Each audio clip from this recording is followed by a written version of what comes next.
Hey guys, Cola here, and I am so sorry that this video took so long to come out. Like, this episode of Velma was actually so boring. Yeah, that's pretty much it. It was just so boring. And I know it's no excuse, but literally, I could not find the motivation to write a script for this episode. It was that bad. There was also other external factors like work stuff, and then I had a mini existential crisis, and then I had a midlife crisis, and just a whole lot of crisis. But I'm over that now. I'm back at it. So sorry this video took so long to come out, but hope you enjoy. Yeah, it's official.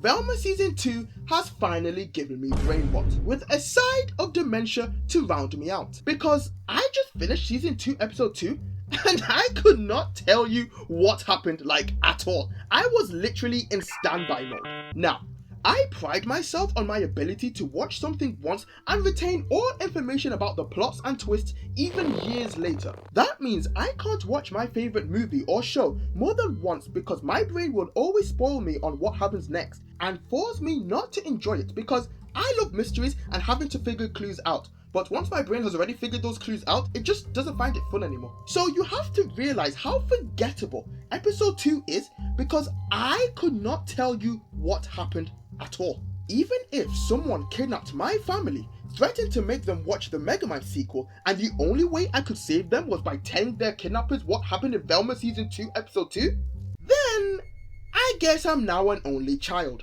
Let's get into the episode and try and figure out what happened here before I lose any more brain cells. And spoilers for anyone who remembered.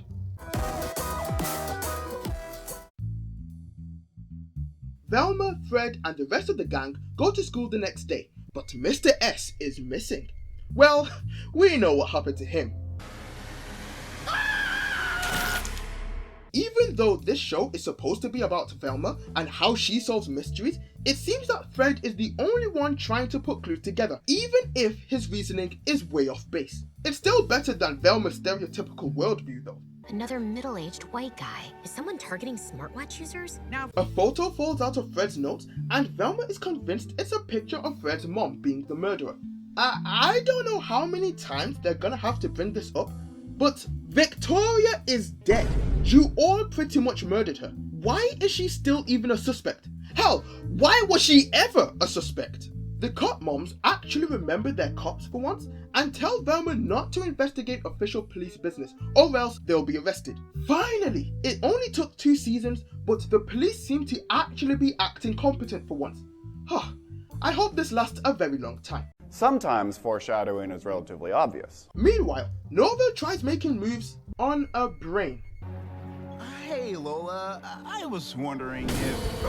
And Velma's mom is as cringe as a writer as the actual writers on this show. But in the end, was I kidnapped or adult found? Wow, I am finally hitting my stride. Wow, these writers are so detached from reality. They really think that line was a banger. Even writer is spelt wrong. Guys, look at what she has written. I'll give you a second. What is she yapping about? I get it's probably supposed to be a metaphor for what she went through in season 1 when she went missing for 2 years, which we still don't know the full details of, but all the water in the caves tasted like a 50-year-old boat ride and not a single comma in sight. How was she ever a best-selling mystery author? Velma really wants to get a look at that photo, but Fred has it locked away in his locker. So Velma devises a plan to not go to a class about how to break things open, but instead goes with a convoluted idea that has no right in working at all. She decides to use the school's yearly tradition of Creaky Friday to try and force herself to be paired up with Fred so she can snoop around his house and find the photo. I need to be partnered with Fred for Creaky Friday tomorrow. He has evidence and I can only make him show it to me if we're stuck together all day. The girls say no because apparently it's taboo to break the randomly selected partner tradition. Then we cut to Norville, who wants to build Lola, one of the brains, a device that lets them move. I was never under the impression that Norville was the smart guy of the group or that he was the one that was great with tech, but he does manage to hook them up to segways. And we find out later this was all actually a ploy for him to learn how to remove anxiety from his own brain by attempting to experiment on Lola and the rest of the brains. They obviously aren't too happy about finding this out, yet Lola still seems interested in Norville. I guess Stockholm Syndrome really is a thing. Velma and Daphne break into the school to rig the selection process so that Velma and Fred will be paired up. Daphne's upset that Velma doesn't believe in fate, soulmates, and stuff like that. Daphne, I don't need Creaky Friday to tell me what we have is special.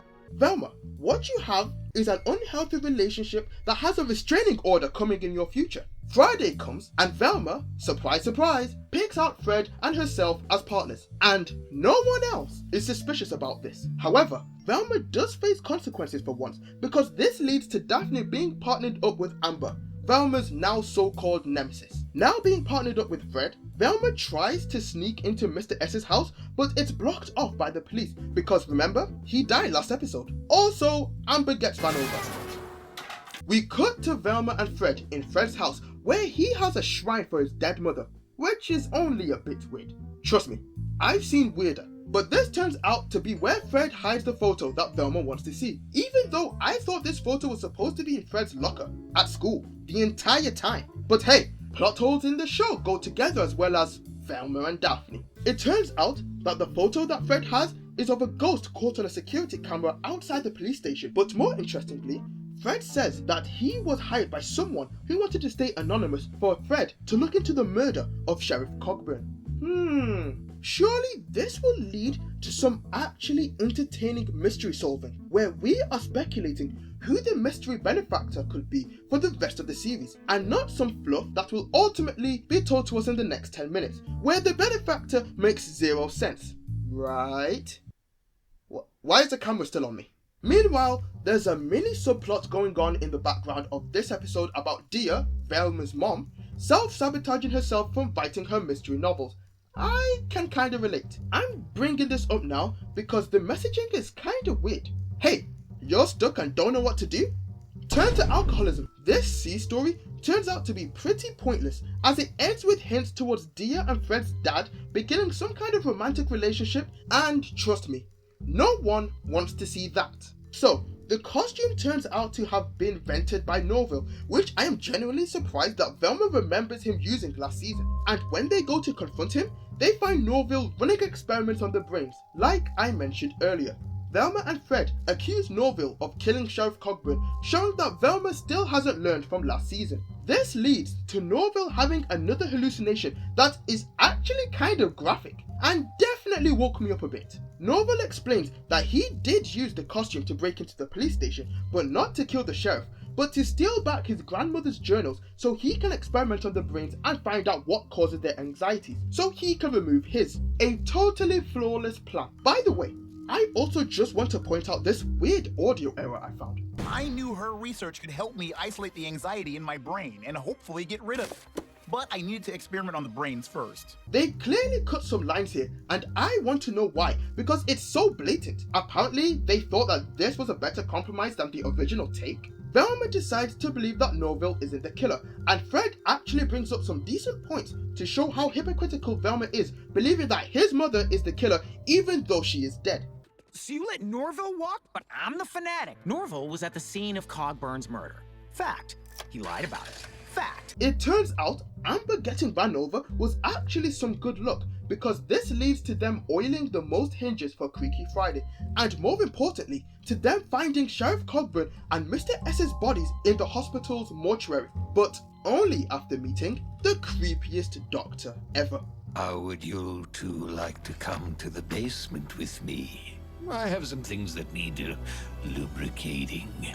Daphne calls Velma and Fred over to tell them about their discovery, and it's grim. Their dongs were removed. Why?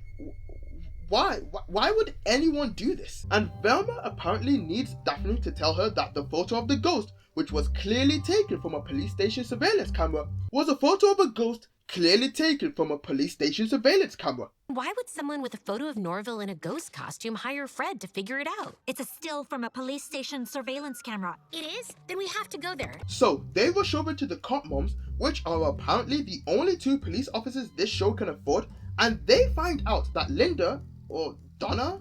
Whichever one she is. You know, I have never bothered to learn their names, and I probably never will. Anyway, Linda, I'm gonna call her Linda from now on.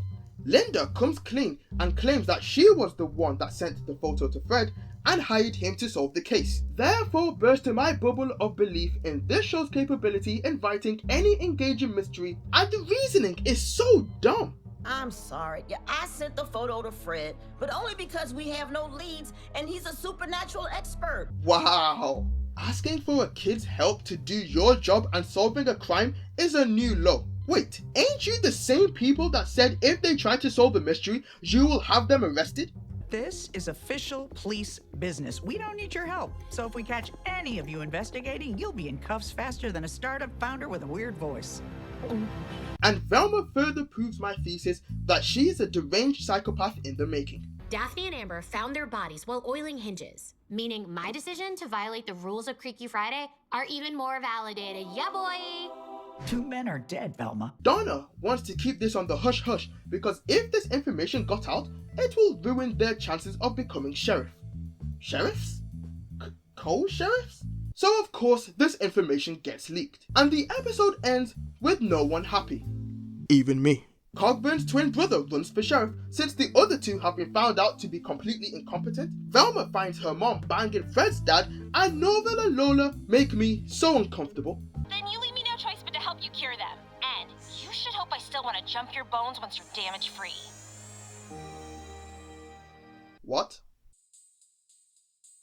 All in all, this episode was pretty boring. I know this video took ages to come out, partly due to external factors, but this episode being such a nothing burger with me struggling to find motivation to continue writing a script and finding anything funny to say was a major issue as well. What you heard in this video is the literal scrapes I had to feed off from this episode. I didn't really like this episode, like at all. At least episode 1 was so shockingly bad, it was actually kind of fun. This was just boring.